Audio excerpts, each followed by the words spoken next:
শুরু হয়েছে ট্রেনের ঈদের অগ্রিম টিকিট বিক্রি। প্রথম দিনে পশ্চিমাঞ্চলের আন্তনগর ট্রেনের টিকিট সকাল ৮টায় এবং পূর্বাঞ্চলের টিকিট দুপুর ২টা থেকে অনলাইনে ছাড়া হয়েছে। এনআইডি যাচাই করে একজন যাত্রী সর্বোচ্চ ৪টি টিকিট কিনতে পারছেন।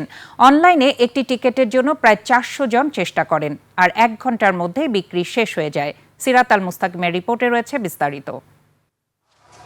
শুরু হলো ঈদুল আজহার রেলযাত্রার ক্ষণগণনা। ঘরমুখ মানুষের স্বস্তি ও ভোগান্তিহীন যাত্রা নিশ্চিত করতে ১৩ই মে থেকে শুরু হয়েছে ট্রেনের শতভাগ অনলাইন অগ্রিম টিকিট বিক্রি। চাপ কমাতে ২ জনে ভাগ করা হয়েছে টিকিট ছাড়ার সময়। পশ্চিমাঞ্চলের টিকিট সকাল ৮টায় এবং পূর্বাঞ্চলের টিকিট মিলছে দুপুর ২টা থেকে। টিকিট বিক্রি শুরুর প্রথম ১৫ মিনিটে ১২,৫০০-এর বেশি টিকিট বিক্রি হয়ে যায়। সকাল ৯টার মধ্যে বিক্রি হয়ে যায় ১৫,০৪৩টি টিকিট।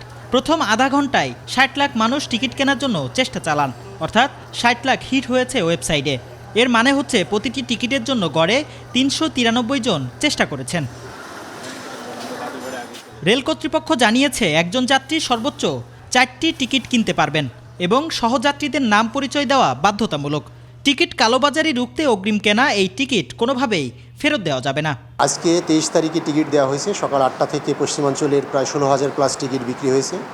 সকাল ৮টা থেকে ৮:৩০ মধ্যে সার্ভারে আপনার প্রায় ৬০ লক্ষের ওদিকে ছিল, হিট করছে, এবং সকাল ৯ ঘটিকার মধ্যে পশ্চিমাঞ্চলের টিকিট বিক্রি শেষ। ১৭ই মে পর্যন্ত চলবে ঈদের এই অগ্রিম টিকিট বিক্রি, আর ফিরতি যাত্রার টিকিট মিলবে ২১ মে থেকে।